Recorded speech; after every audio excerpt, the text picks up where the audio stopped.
There was a whole campaign to get poor Trita deported, like as if he was some Salvadoran gun runner. I know that there's been all kinds of attempts to, bug my phone and all of these different things. And I feel bad for these people. I'm not that interesting. They're going to be bored out of their minds listening to my conversations and getting into my emails, etc. In my case, they've not been as effective as they wanted, particularly given the amount of resources that they put into it. Have you ever consulted with this White House or people close to this White House and the State Department, right now, Mark Rubio's State Department? It really looks like the talks in Switzerland are proceeding well. It looks like there's some progress being made. You've had J.D. Vance acknowledging that there's progress made.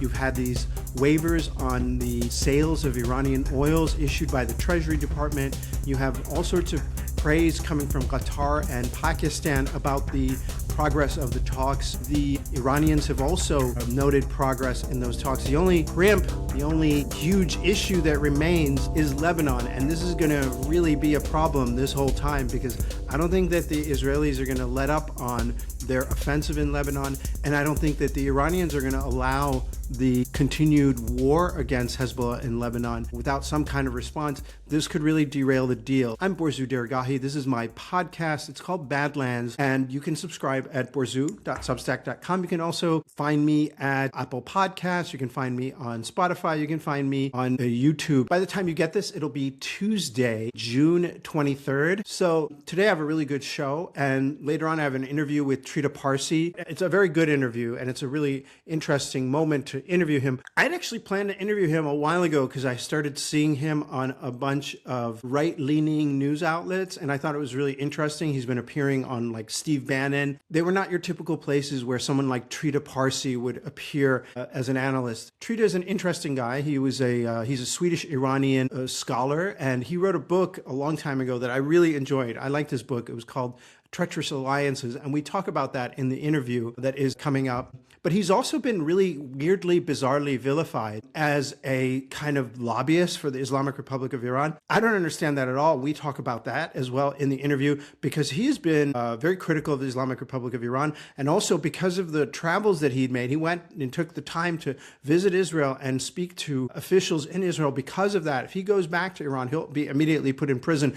And he did these travels as part of his research for his book, as well as the kind of the second track dual diplomacy that he's been involved with, the kind of conversations that he's been involved with. And for that reason, because he talks to people all over the world, he consults with governments, he talks to diplomats all over the world, I think he's really valuable. And I'm very, as an Iranian-American, even though he's not actually Iranian-American, he is actually Iranian-Swedish, I'm really proud to have someone like that in the community. We talk about that also as well, why it is that so many people in the Iranian-American community kind of ignorantly vilify him just because he advocates what many people in the U.S. advocate and what a majority of the U.S. public wants, which is a diplomatic resolution to the problems that the U.S. has with Iran, despite the extreme human rights abuses and so on in Iran. Trita was very much in the news lately because of a report that appeared in the Free Press. That's a news outlet that is run by Bari Weiss, who's a pro-Israel tool of one of the richest people in the world, Larry Ellison, the founder and owner, basically, of Oracle, and a very big, huge supporter of the IDF, the Israeli Defense Forces, known for his vehement support for Israel, as well as for Trump or whoever is the most pro-Israel candidate going for the White House. And this Free Press published an article saying that there was an effort inside the State Department to deport Trita, to kick him out of the United States, where he's lived for decades with his family in the Washington area. And this report elicited a very strange response. First of all, a lot of people came out, even people who disagree with Trita, even are on opposite sides of the political spectrum, they came out and condemned this apparent drive to deport Trita from the United States. And then something really interesting happened. The State Department itself came out and said there is no such effort, that the State Department is not doing anything to try to deport Trita Parsi from the United States, from his home, and that what the speculation is that the Free Press itself, this article was the attempt to get a drive to deport him from the country. Why deport him from the country? Because he's an advocate of diplomacy and a diplomatic resolution as opposed to war, and he's long been that. So he's been a lightning rod for a while. I've known him, and we've never had a really extensive conversation. I've quoted him in my articles, listened to his podcasts and interviews a million times. I just, I can't believe that someone like this has been subject to this kind of treatment. And we get into that during the interview as well. First, though, just to briefly talk about the news, there has been some progress, as I noted, and there has been some hopeful signs coming out of both the White House and Tehran. This is probably good news for those of us who advocate diplomacy and those of us who don't want a return to war. But the hawks are also on the roll, and there's reports of like Lindsey Graham outlining this plan where if the diplomatic efforts fail, the U.S. will immediately try to seize the Strait of Hormuz. And it's like, honey, you don't think that the Americans would have done that if they could have? You don't think that Donald Trump didn't go to his generals and say, hey, give me a plan to take the Strait of Hormuz? And then say, Mr. President, we looked at all of these. Here are the PowerPoint presentations. Here's this scenario. Here's this landing, and so on. And each one of them was either prohibitively expensive, it had no guarantee of success, or would cause so many casualties as to be essentially impossible to sell to an American public that 78% want an end to the war like yesterday. In any case, I spoke a little bit about the complicated political dynamics involving the diplomacy, as well as the ongoing developments over the last couple days or so, especially on Monday, where you've had these very positive reports of diplomatic breakthroughs. I spoke about these developments in an interview with India's NewsX World. Here, take a listen. While the negotiations were happening, President Trump tweeted warning. Do you think that was particularly towards just the negotiators because he wanted a breakthrough, or do you think there's a disalignment within Trump's own party or negotiator team? Well, I think it has to be said that he's not really well, and he does this kind of stuff all the time. It's obvious to anyone that he's kind of mentally incapacitated. He's undermining his own negotiators at a crucial moment. Probably someone got him on the phone and got him riled up and caused him to lash out. He was later got someone else on the phone, caused him to calm down. This is not a person who's stable. As a matter of fact, according to several reports that I've read, the Iranian negotiating team has brought on psychologists to assess the state of Donald Trump's illness, his obvious mental illness, and tailored its messaging to make sure that his mental instability is taken into account. And one of the things that they have noted reportedly is that they've seen progress with this approach and noticed better results. What do you think, or how do you analyze the capacity and capability of the negotiator from U.S. side versus the Iran side? I think there is a possibility. I think J.D. Vance is not an idiot. He seems to be serious. There was an amazing photograph of him and the Qatari negotiator sitting down and actually working together, writing up notes. It showed intense concentration. He has energy. I mean, ideologically, yes, the U.S. and Iran are not in a alignment. But I don't know if J.D. Vance has any ideology except himself. I mean, he's a total careerist who has reinvented himself many times. And here is another reinvention as a global peacemaker. It's very opportunistic for him. It's also a good moment for him to reinvent himself, define himself away from the Trump administration. As for the Iranians, they've been through this before. Many of the people on the Iranian negotiating team were junior or mid-level diplomats at the time of the JCPOA negotiations. Those went on from 2013, including Abbas Araghchi, including the foreign ministry spokesman, Bakai. These names popped up way back then, too. So they know how to deal with this. They know the technical issues involved. And I think it's a good sign of the progress that's been made, regardless of who's involved in the talks, that they're already talking about a roadmap toward restoring order. And they seem to be, at least to some extent, serious about restoring some semblance of peace in Lebanon. How Iran is positioned politically in Middle East and the image of Iran, has that changed before February and versus after February? Well, I think that among a lot of people in the global South, they're being hailed as, heroes for standing up to Israel and the United States. I mean, I don't think this is very deep. It's not like a profound ideological realignment.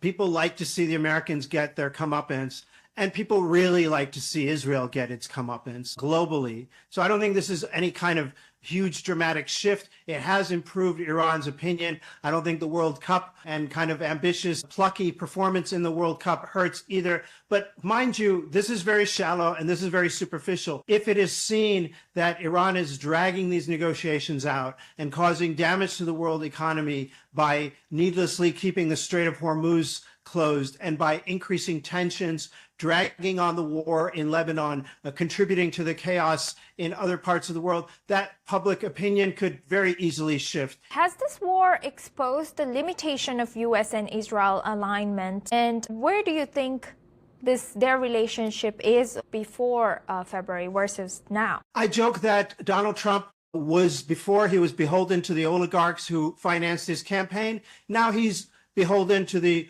oligarchs who are his golf buddies in the oil industry and the weapons industry and so on. They're saying this war is bad for business, and he's listening to them because he's not going to run for office again. So, I mean, Donald Trump and the White House and Washington are corrupt at a level that has never been seen in the U.S. before, and he just follows the money, wherever that money may be. And right now, there's no money in continuing this war. His golf buddies are telling him that the continued disruptions are causing demand destruction in the consumer markets, causing people to change habits. This war is bad for business, so he's winding it down. Meanwhile, Israel has an ideological interest in continuing this conflict. They want to see the job done, the job finished. And what that means is destruction of smashing the Iranian state into various statelets, making it a more manageable problem for Israel for its ambitions, which likely include geographic expansion in the Middle East area, and they don't want Iran to stop it. So there's definitely a disalignment between the U.S. and Israel. Who can or cannot afford for these talks to fall out? Can Israel even continue their war against their neighbors without U.S. support? And can U.S. and Iran afford for these talks to fall off? I don't think the U.S. can afford it. I don't think in the long run Iran can afford it. Israel wants the talks to fail. Israel has made it very clear that it wants the talks to fail.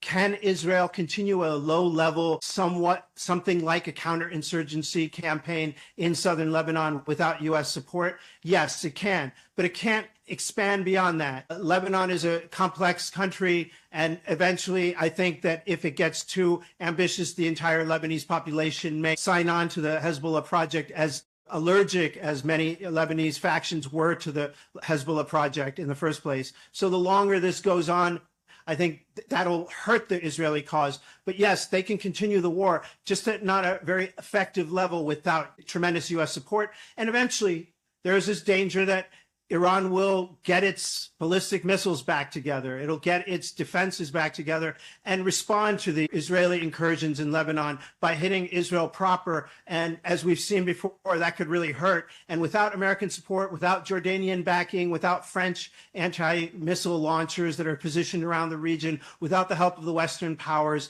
I think Israel will be much more vulnerable. You know, we heard some reports coming in that, you know, even if the sanctions are removed, it's not the people of Iran, local ordinary citizens of Iran, who are going to benefit from it. It's the IRGC who have a lot of stakes in these businesses and stuff. What is the reality, if you can share with us? Well, I can say that based on the historical track record, that is not accurate. In the past, when sanctions have been eased, it has benefited a large portion of the country and not just the IRGC. For example, after 2013, when the moderate president, pragmatist Hassan Rouhani came into power and the U.S. eased sanctions a little bit under Obama, there was this flurry of entrepreneurial economic startups. The whole tech sector got launched there. The country thrived a little bit. Its consumer market expanded. Its luxury goods market expanded. And this helped people across the board. There was more jobs. There was the service industry expanding. And then when the sanctions were tightened again under maximum pressure of Donald Trump, then the economy basically contracted, and that hurt everyone, perhaps except the IRGC. Now, looking at US's domestic politics with a lot of criticism is how much domestic political pressure could affect Trump's decision-making and the negotiations. Well, there was a poll that was published yesterday by CBS News and YouGov that said that 78% of Americans want the war to end now. So I think actually this could help the Republicans. It could help Donald Trump. The problem is that many Republicans and Donald Trump answer not just to voters, but to the very powerful Israel lobby and to a lesser extent the weapons lobby in Washington. And so they're under pressure from both their voters and their donors. And that's the problem with the United States right now. As I said before, it's the corruption, and the level of corruption has gotten out of control. And so here it is, my interview with Trita Parsi. Part of it will be paywalled. If you could subscribe, that would be great. But it might very well be that in a couple weeks or so, I'll put the whole interview up for free on YouTube or somewhere else. So if you don't want to pay and you don't want to sign up for a free trial or whatnot, you can probably find the interview in like 10 days or so, somewhere on either Spotify or YouTube or somewhere else. So throughout this whole conflict with Iran, and I'm talking starting like 10 or 11 years ago, there was a certain group of people, and I wouldn't totally count myself among them, but a certain group of analysts who were basically saying from the very beginning that, look, the alternative to diplomacy is war. And they were saying that very stridently. And, many people doubted them. They said, no, the JCPOA, the nuclear deal is not the way, that you're basically fear-mongering by saying that if you don't sign the deal, there's going to be war. And, in fact, it was accurate. It was the correct prognosis that the ripping up of the nuclear deal, not going into the nuclear deal, would have led to war, because that's what it did. And you know who sensed that very well? I think the Barack Obama administration, they realized this as well. And another person who was really good and really smart on all of this, and one of the reasons why certain analysts get on TV a lot and get quoted a lot, is because they've been right.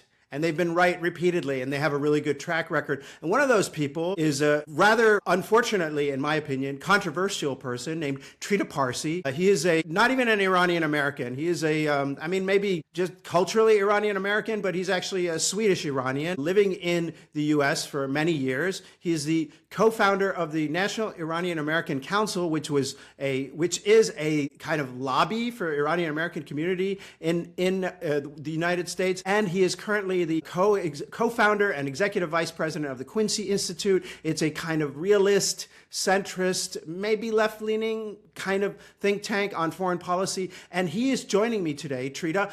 And I guess you didn't get deported. You're not in another country right now, because there was a whole campaign to get poor Trita deported, like as if he was some Salvadoran gun runner or something like that. Trita, you're still in the United States. You haven't been deported yet. Am I correct? Not at all. Not at all. Look, as you mentioned or you alluded to, there's been efforts for quite some time to make me a controversial person and to silence me, cancel me, deplatform me, etc. It's only as of late, when these elements, and they're mainly the neocons and very pro-Israeli elements, that have gone so desperate that they've actually started a campaign to try to get me deported. It appears to have backfired. I'm certainly still here. The State Department even came out and denied it because it was just so insane. I'm sure they're going to continue to try. They're relentless. They've been relentlessly pushing for this war. Even when the JCPOA was struck, we all thought that, okay, well, at least now that chapter is over. Not at all. They kept on pushing, and eventually they succeeded in pushing Trump to walk out of the deal, which is part of the reason why we're dealing with this disaster right now. But Benjamin Netanyahu is on record of claiming and bragging that he's the one who got Trump to walk out of the JCPOA. So that group, that sentiment, that line of thinking has been after me for a very long time. It really started with my first book that revealed what was going on in the U.S., Israeli, Iranian triangle. And they've just escalated throughout. But as I think you pointed out correctly, they've been proven so wrong on all of their policy recommendations and directions, and the entire world is paying a price for it, right? Trita, and I mean this with all due respect, why deport you? I mean, like, and I'm not insulting you or anything, but you're kind of like a boring, bookish guy. And I'm going to refer, like, why would you want to deport this guy? I saw you on Wolf Blitzer once, and he was like, you're like my own son, like he was obviously very proud of you because you guys both went to Johns Hopkins or something like that. And he was obviously like, you're such a good boy.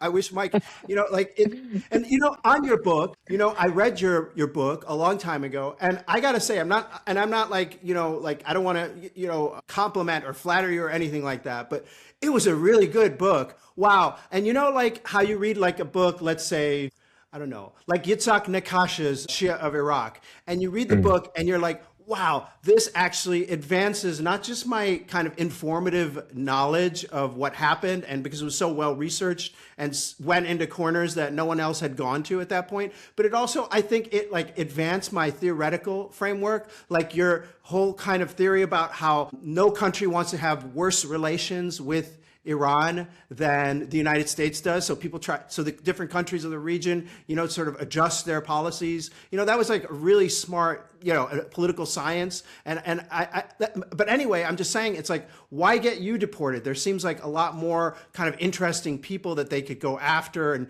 a lot more combative people. You're so polite and nice, and I don't understand it. What threat do you pose? Right. So before I answer your question, and by the way, thank you so much for your kind words. I do really appreciate it. For all of the viewers who are now thinking, hey, I got to buy this book. The book is called Treacherous Alliance. That's the one that you're referring to without mentioning the name. Look, I agree with you. I think I'm kind of boring. I know that there's been all kinds of attempts to, bug my phone and all of these different things. And I feel bad for these people. I'm not that interesting.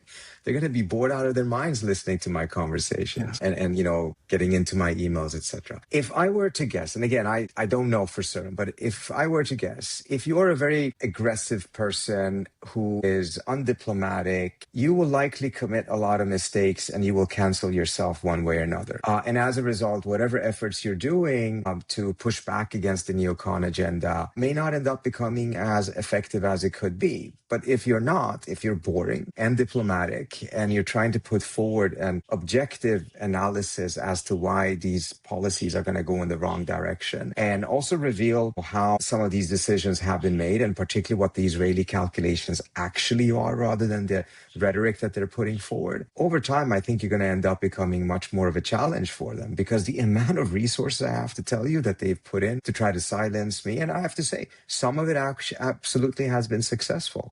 They ran a huge campaign in 2022 during the Masa Amini protest to really, which we all supported, which we were all behind, like 100%. By the way, and they ran a massive campaign to try to make it look try to make NIAC and myself and anyone who was actually against sanctions and in favor of diplomacy completely toxic. And I have to say, that inflicted a cost on me, inflicted a cost on NIAC, I'm sure, and many others, some others who actually fared much worse. So it's not as if it's not effective. It's just in my case, they've not been as effective as they wanted, particularly given the amount of resources that they put into it. And part of the reason is that I never worked for any of these traditional think tanks. I was for a brief period of time at Carnegie.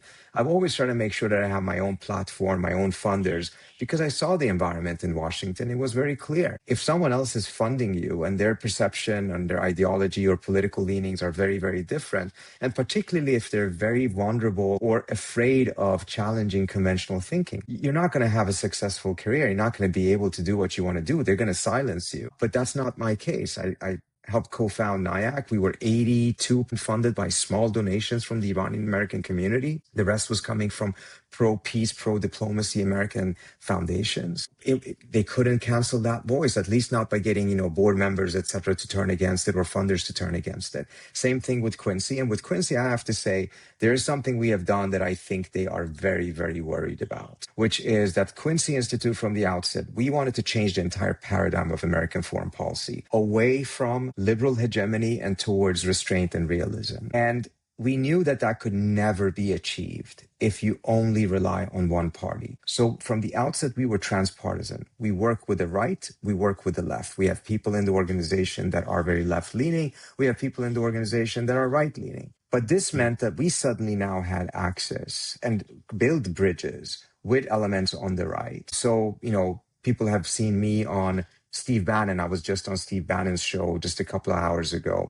I was on Tucker, and many of our team go on all kinds of shows, from Democracy Now! All the way to Steve Bannon and Tucker, etc. Yeah, I think that's one of the things that intrigued me and spurred me to reach out for an interview, as I saw you on one of these new right-wing stations, News Nation or something like that. And I thought that was really interesting that you were open to appearing on those networks as well. And look, I've been advocating for diplomacy for the last 25 years. If I don't practice it myself, I wouldn't have any credibility.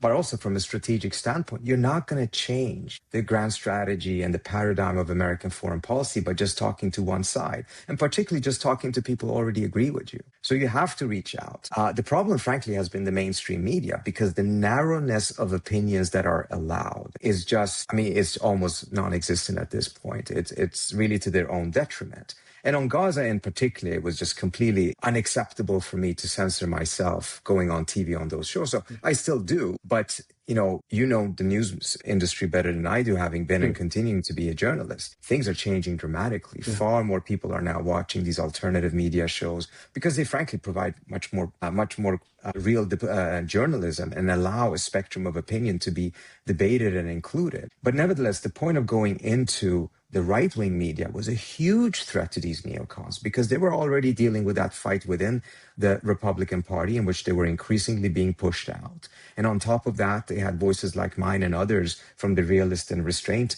movement going in there. And I think that is part of the reason why they now have escalated their cancellation operations into a failed deportation operation. Yeah, I thought it was actually just really disgusting and condemnable what they were trying to do, and they're still at it. I saw Laura Loomer tweeted about you today. Even she did? I didn't see that. Yeah. So just as a matter of curiosity, like, you were a co-founder of the National Iranian-American Council, and you live in the U.S. With your family. But then there's this whole toxic element of the Iranian diaspora that considers you, and me as well, by the way, although not as aggressively as they go after you. I'm not on the infographic, and I felt a little ashamed and a little bit sad. Why am I not? Why is my photo? I'm sure. It's something that I aspire after this to. interview. After this interview, I'm sure you will get there. First of all, how is it for you? Like, are you rejected by fellow Iranian Americans? Are you embraced? Is there a coldness? When you walk into like a Persian restaurant in Washington, do people turn away or something like that? I'm curious how it is being you in the Iranian American community. Even during the worst moment, which was when this, and by the way, I do think it was an Israeli-funded campaign. I have some evidence for it, to really make NIAC, myself, and other supporters of peace, diplomacy, and against sanctions toxic. Even during those moments, I would say that at least 8 out of 10 interactions I had with Iranian Americans who I don't know coming up to me, whether it is at the gym, whether it is at a restaurant or just on the street, in the metro, were always positive. It was only during that period in which I definitely saw an uptick in negative ones as well. But there haven't been that many. I would say that there's only 2 or 3 that I can really remember because the rudeness that we now see all over the place on the internet, etc. But never like that at all. And I think you it really experienced any of that? Like the toxicity that we've seen during the war, for example, all these references not for a year. Even during the war. Well, actually, hold on. There was one incident that I did not notice until it was put on the internet, which was that I was at the airport flying out from Munich after the Munich Security Conference. And apparently someone was filming me and cursing at me the same way that you see now all over the internet. I didn't hear it. You could see me walk there. I'm looking at the screen trying to figure out which gate I need to go to. And I'm just on my way. Had no idea about it. I land in DC after that flight. And I see a text message from a friend to an Instagram video. I don't have Instagram, so I had to click on it. And I was like, oh my God, that's the clothes I'm wearing right now. And I look a little bit further and I realized this was just happening hours ago, that they were cursing at me. But apparently they were polite enough not not to curse loud enough because I couldn't hear it. Yeah. I think I may have had my earbuds on as well. So perhaps that's part of the reason I didn't hear it. So that one actually is true. It did happen. I didn't notice it at the time. I didn't hear about it. But there is this element in the Iranian-American community focused on the monarchists. They're rather toxic. They even go after Yasamin Ansari. She's the congresswoman in Arizona. And she even takes AIPAC money. And they still attack her and they go after her publicly. And shouldn't we be proud of her as a community that she's the highest elected official from the Iranian-American community, and yet she's the target of vicious attacks? What is that? What is that element in the Iranian-American community? Look, in some ways, it's really shocking to see their conduct and the rudeness and the way that they're cursing at people even when children are present. Or some of the worst, I have to say, is what we saw outside of the Iran-New Zealand soccer game, in which they were cursing at old women, including one old woman who was in a wheelchair. I mean, it is absolutely disgusting. But something that also came out of that I think we should not forget. I spoke to a lot of people who were in the stadium, and they said, look, outside of the stadium, there were about 100 or so people that were just horrible in the terms of how rude they were. Inside the stadium, there was a completely different atmosphere. There were some bad apples that were trying to pick fights and were behaving like that.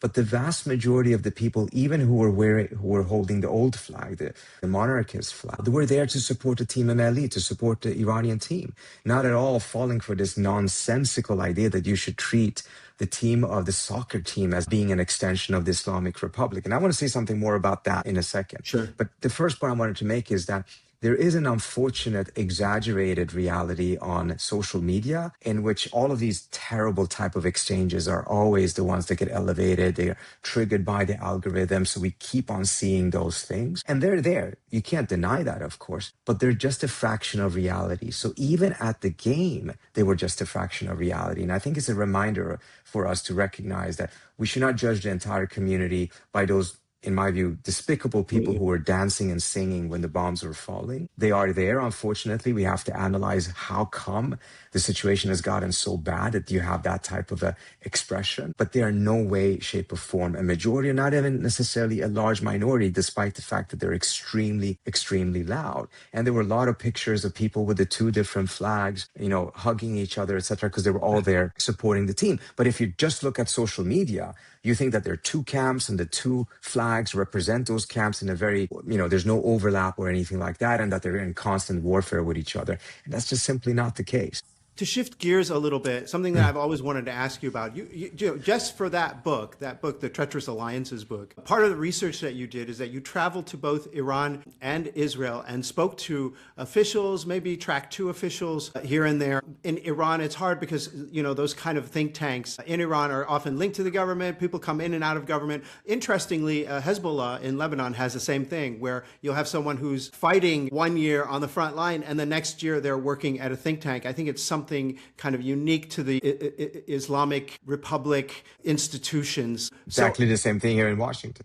Yeah, I guess you're right. Yeah, they go in and out of government and think tanks. In and out of government, exactly. Yeah. Another one of those things in which the Iranians are copying the U.S. despite all of their problems with the United States. So you were in Iran, and you have this sense that I think a lot of people don't understand. They think the Mullah regime, the Khamenei regime, and you get rid of the Khamenei and the whole thing falls apart. Give us a sense of the complexity of that. I don't think enough has been talked about, because this strategy for this war, in which we got to say, bachehab khub bazi kardan.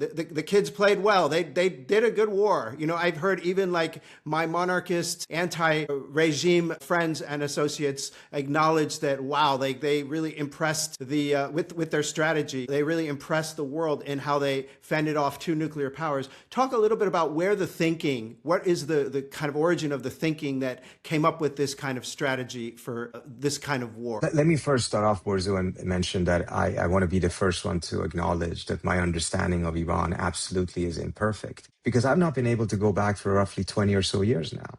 Because of that book, because of the fact that I had spent a lot of time in Israel interviewing Israeli officials, and of course that I was very critical of the Iranian government, particularly during the 2009 protests, that really made it impossible for me to go back to Iran for a very long time. I still haven't been back since then.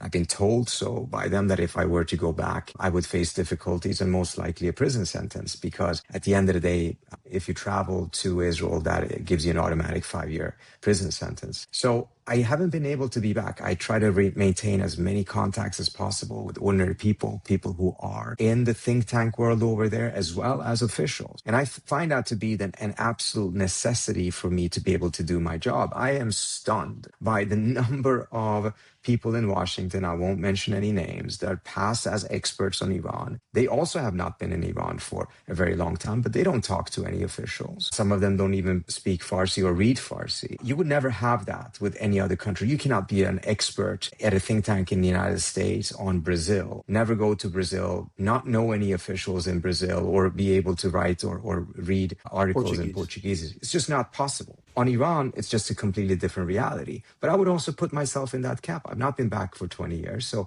I have great challenges to be able to get that pulse. But if from the far that I have been able to study and the contacts I nevertheless maintain inside the country, which have gone up and down, has significantly grown just in the last couple of months because of the war, of course. But nevertheless, what you see is that the Iranians already in the Iraq-Iran war had to rely on their own innovations to be able to win that war, or at least make sure that it wasn't a complete loss. At the end of the day, it went on for 8 years. There's a massive amount of cost to the Iranians. They could have won it in 1982, but Khomeini, in my view, extremely unwisely decided to continue the war. And it's some of the worst things that happened in the war, particularly the use of chemical weapons, all came after 1982, or most of it came after 1982. But in that, they had to come up with their own doctrines and methods, etc. And many of them were very, very successful, despite the fact that they were at a huge disadvantage vis-a-vis the Iraqis in terms of technology support, intelligence support. After 1986, the Iranians could not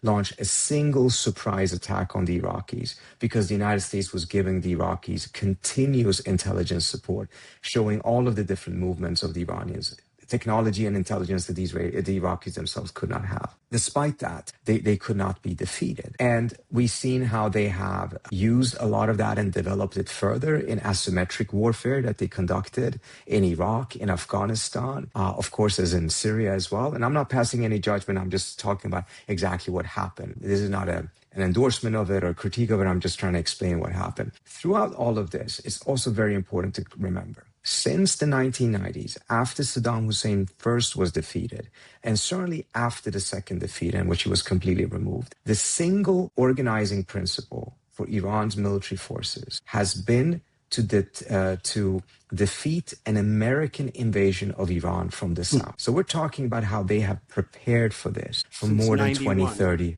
Since Wow. a little bit later than 91, but nevertheless, somewhere in the mid-1990s, the focus really shifted.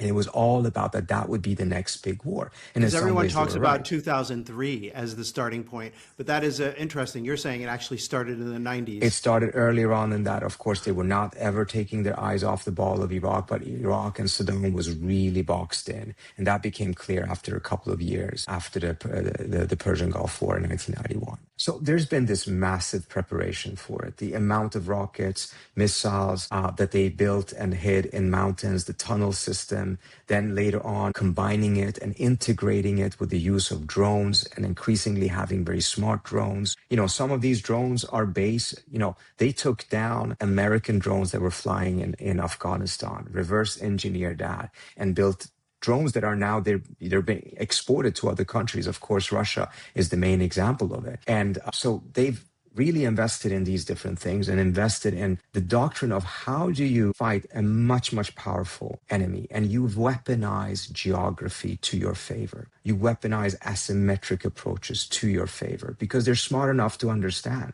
that if they were fighting the United States like Saddam was having a massive military clashing with the American military, no one stands a chance against the United States. But if you fight it asymmetrically, then it's a completely different situation. And if you manage to weaponize geography in your favor in a manner that the Iranians now did beyond their own expectation when it came to the closing of the strait, then all bets are off. Now, I personally think that the Iranians surprised themselves, not just the US, not just Israel, not some of these, only the monarchies, although they're completely irrelevant at this point, but they surprised themselves. I do not think they thought this was going to go as successfully as it did. For instance, to give you an example, the Iranians expected the United States to blockade the Persian Gulf on day one. They did not expect that the United States would take 5-6 weeks before they took that step. So during those 5-6 weeks, and the time difference may be a little bit different, but nevertheless, during that period, the Iranians actually sold more oil than they did prior to the war at a higher price with almost no discount. You know, they had to give discounts because of the sanctions. And they made a tremendous amount of money during that period that they did not expect to happen at all. And that gave them another buffer to be able to keep this war going if need be much longer than their original expectation, because they thought the U.S. was going to close the blockade the Persian Gulf on day one, and it didn't. Yeah. You know what's kind of interesting to look at right now is this. In terms of this memorandum of understanding, this piece that is coming up, the relationship between Israel and the United States that appears to be strained. Do you think that that is part of the Iranian strategy right now to press on those pressure points? For example, you know, one of the things that a country that is trying to undermine another country would do is to find the social divides in that country and press on them. So, for example, if you're a foreign country or organization and you want to destroy Great Britain, you would find the tensions between the Scots and the English people, the northern people and the southern people, and play on those and so on. And I think that the countries have very successfully done that in Lebanon and play on those differences and so on. Do you think that the Iranians are playing on domestic American tensions and political tensions? How closely are those think tanks and thinkers and strategists watching, for example, you know, what is happening with the upcoming midterm elections, the debate about Israel in the United States? Is that something that they are looking at and playing with? Yes. And I think it's fair to say that the Iranian side has always better understood the United States than the American side has understood Iran. In the Rouhani government, almost all of the top ministers had a degree from an American university. You've never had anyone in any particular position in the US government that ever had a degree from an Iranian university. But what we have seen in the last year is stunning, and I don't know how to explain it. It's not just these AI videos that have an amazing sense of the pulse of American society. It started off earlier on. Look at how Araghchi was messaging a lot of things, the Iranian foreign minister, on social media, even before the war, even before the June war, playing on things, recognizing the divisions that existed, also recognizing the kind of messaging that would be effective with the MAGA crowd, pointing to, you know, the negative role Israel has played in their view in American foreign policy, pointing to the manner in which opening up the Iranian economy to American businesses as part of a deal would be very beneficial for the American middle class. Writing an op-ed in Washington Post, if I'm not mistaken, in which he talked about $1 trillion business opportunity for U.S. businesses. So it started already then, but then during the war, particularly with these Lego videos, it's just remarkable how effective they have been and how well they understood things that people in Washington don't understand. I'm in Washington. We're in touch with a lot of people. I mean, the common joke is that the Quincy Institute has very little support in Washington, but it has like 80% of the American people on its side when it comes to the approach to foreign policy that we are advocating. And the American foreign policy elite is just hopelessly out of touch with the American public. When the Clinton campaign lost and Jake Sullivan went into, I think he was at Carnegie, he was part of a study that was trying to figure out why is there such a disconnect between where the American public is and where the American foreign policy, including the democratic policy elite, was. And they did this big study and they kind of recognized how the American public, by and large, doesn't see the American foreign policy being beneficial to them. All of these wars have been disastrous, et cetera, et cetera. And this was a very critical part as to why he made his message saying that every decision the Biden administration is going to make on foreign policy, the test it's going to have to meet is it going to be good for the American middle class? So what you saw there was a recognition of the problem, but the solution that they put forward at the end of the day was to just change the language of American foreign policy, pretend that it was designed to help the American middle class. But in reality, nothing really changed. And that really became clear with the manner in which the Biden administration became full partners in a genocide. And they refused to listen to the American public, including their own base. So they've always been so out of touch with what the American people want. And then to see that the Iranians have figured it out, and not only figured it out, but they actually can express it and they can put it on these AI videos.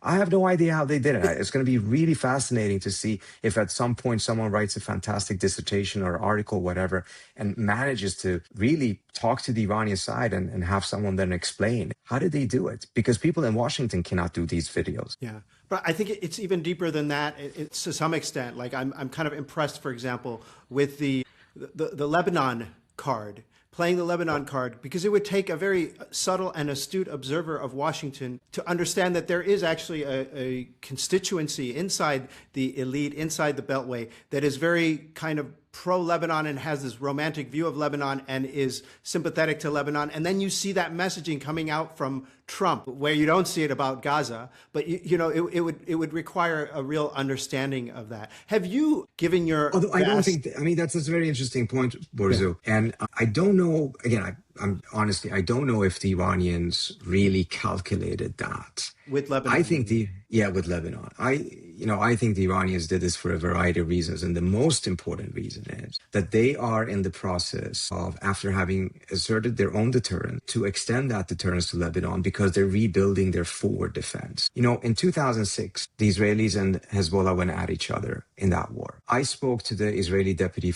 defense minister at the time, Ephraim Sneh, and he told me that Lebanon is just a prelude. And I put this in one of my later books, that eventually the war will lead to Iran. It's inevitable, he said. But reality was that they needed to first defeat Hezbollah because that was Iran's first line of defense before they went at Iran itself. But because the Israelis never managed to defeat Hezbollah, in fact, Hezbollah defeated them in 2006, the war with Iran did not take place in 2006. It took place in 2024, 2025, and 2026, because by then Hezbollah had been dramatically weakened and the entire axis of Iran had been dramatically weakened. Iran's forward defense was no longer there. And now, having come out of this war successfully to a certain extent, the Iranians are trying to reestablish that forward defense.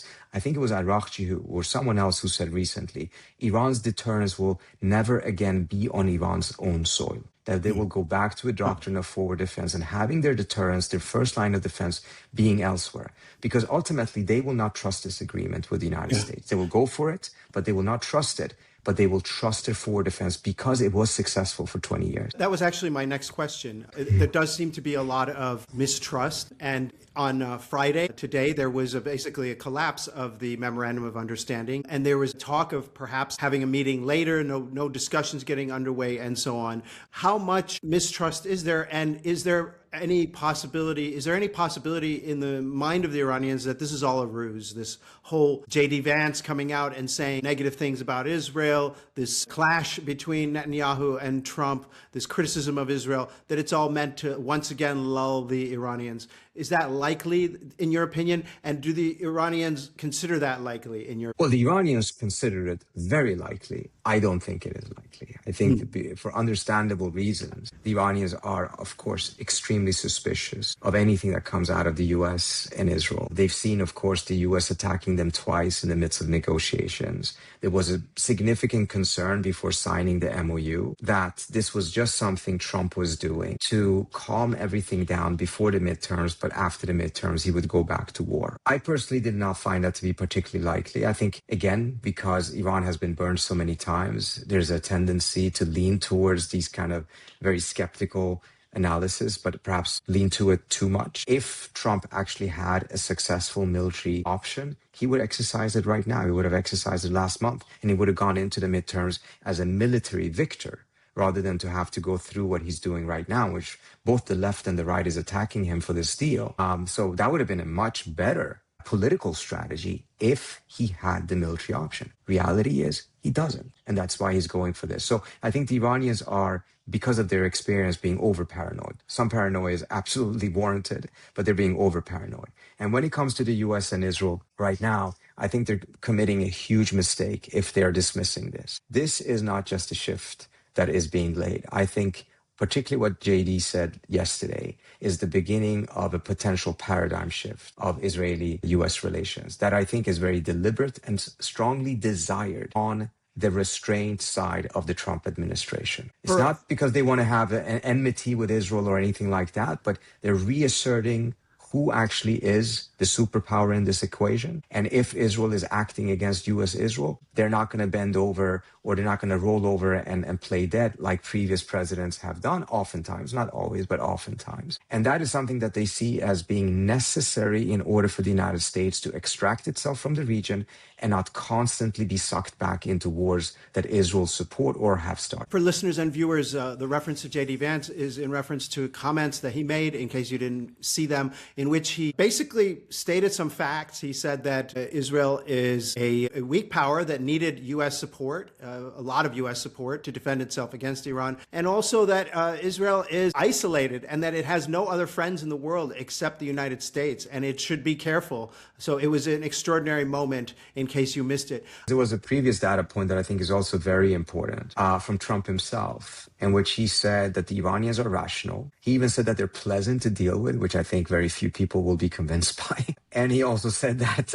You ever had an Iranian accountant or lawyer or dentist? Anyway. No, I'm just talking about the government, obviously. I'm joking. And that he also said something that they care about rebuilding their country or their people, something like that. And you can easily dismiss it as just, the off-the-cuff type of flattery that Trump occasionally does give countries. But I think this was actually very calculated, because he went directly at three pillars of the Israeli narrative that they had built up in Washington, D.C. for the last 20 plus years, which says that Iran is ideological, it is irrational, and it is suicidal. If you accept these three pillars, it means that the irrationality and ideological part eliminates both diplomacy and deterrence as a policy option. Because you cannot have deterrence against a country that is irrational and doesn't make rational decisions. Deterrence is really premised on rationality. And if you add to it that they're suicidal, they have a desire to kill themselves, then you cannot just wait for them to attack you. They will attack you, so you have no option but to go for preventive war. So this is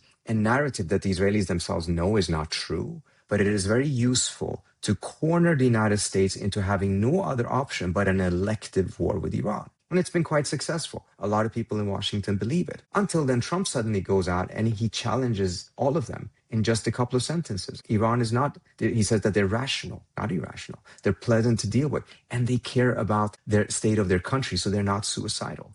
I'm not saying that him saying it once is enough, but if you want to destroy these pillars and completely change the narrative in Washington, you have to take these on head on. And that's what he's doing. He's going to have to repeat it 100 times, and others are going to have to repeat it as well. And it's going to take some time to undo something that has been so deeply held by a lot of people in Washington. But I don't think for a second that that was a coincidence. I think that was a very calculated effort for him to really show the Israelis what he's willing to do if they mess with his deal. Yeah. Do you think that it's in the Iranians' interest to stretch out this deal, to keep renewing these 2 months and dragging it on? That does seem to be the Iranian way in these negotiations often. And so they haven't, for whose advantage is it to keep the negotiations stretching out as long as possible? Iran or the US? Only the Israelis will benefit from it. Neither the US nor Iran will benefit from it. I think the Iranians should pay attention to a couple of key factors here. One is that Trump's capacity to actually implement the sanctions relief. The Iranians rightfully are skeptical, not just about the sanctions getting lifted or really being put on the table, but actually that if they agree to lift them, that implementation will be solid. It wasn't under the Obama deal. There were a lot of challenges with the sanctions relief. It's partly very innocent. The United States doesn't have a lot of experience with lifting sanctions. Has a lot of experience of imposing sanctions, but it almost never lifts sanctions. And a lot of the banks were very skeptical. I mean, John Kerry did a tour meeting with all of these different banks, trying to convince them that it is okay now to deal with these transactions. Right. But the banks were very skeptical because they had never come across sanctions relief, really. Yeah. So the Iranians are skeptical about it, but they should understand, in my view, that Trump's capacity of implementing it is much stronger before the midterms, because after the midterms, he will transition into being increasingly a lame duck. And also the composition of Congress may change in such a manner that it will be more difficult for him to be able to fight these battles. So it really lies in the interest of the Iranians, in my view. I was actually disappointed to see that they decided this would be a 60-day negotiation rather than 30 days. I know 30 days is extremely cramped. But in order to make sure that this is done and implemented well, they should move fast. The same thing happened under the Obama administration, by the way. There were moments in which they could have gone for a deal. Both sides over-negotiated, took much longer. By the time the deal was done, the American side had such Iran fatigue, and they had neglected so many other priorities for such a long time that they just shifted their focus towards everything else that they had neglected, instead of really putting the right type of pressure on the implementation of the deal. So even before Trump walked out of the deal, it was a lot of problems. Had they concluded the JCPOA a year earlier, and Obama had one more year of implementation, it would have actually become much, much stronger. And it would be a huge mistake, both for the Iranians and the Americans, to repeat that mistake, in my view. You speak to a lot of people, not just on television, but also at think tanks and conferences and so on. Have you ever consulted with this White House or people close to this White House and the State Department, right now, Mark Rubio's State Department? I've been talking to the U.S. side, the Iranian side, throughout all of this. That's why they wanted to deport you. That's why. And of course, the Europeans, they don't care about that. Most, they care. You were talking to the Americans. They're not that important any longer. No, but you were talking to the Americans. That's why they want to deport you. I'm talking to the Americans. I'm talking to the Chinese. I'm talking to most of the GCC states. You know, it's very important to understand. Give me a scoop here. Did you talk to J.D. Vance's people? I cannot go into any of those details, but let me put it this way. What Quincy's trying to do is to change the paradigm of American foreign policy, make sure that we are much better at creating peace, that we do avoid these wars. To do so, you have to talk to everyone on every side. That's how you end up becoming helpful. That's how we can put forward proposals. And I can not go into any of those ideas, etc., in hope of helping advance various, the U.S. government's ability to be able to move forward with some of these things. And to do that, they're not going to take you seriously unless you talk to everyone as well. You have to talk to everyone to be able to really be knowing what is going on and make sure that you, as a resultant, can put forward good ideas. Trita Parsi, I want to also just mention that you are regularly a guest on Breaking Points on the podcast and the YouTube channel with Crystal and Sagar, and you're really out there a lot, and you speak kind of regularly with those guys. I wanted to pitch that show. And I wanted to also just emphasize drop site news. There's a few news outlets out there that regularly get these incredible scoops and have these prescient reports about Iran, just for the simple reason that they actually just read Tasnim news agency or talk to some low-level Iranian official. Yeah, just talk to some mid-ranking Iranian official or academic and so on, and they get stuff. It's journalism. Yeah, but for some reason, I don't know, none of the news networks do that. But Trita is out there on Crystal and Sagar, and if you get a chance, you should watch or listen to that show. Can I say something quickly on that? Because I think one of the things that gives me hope is to see the emergence of a lot of fantastic alternative media shows. And I'm delighted to see what you're doing, Borzu, as well. And just seeing that a lot of people are now tuning into that to get analysis, news, etc., that is not going through the kind of filter that you see in mainstream media. Breaking News is doing an amazing job. Zeteo, Dropsite. There's just so many.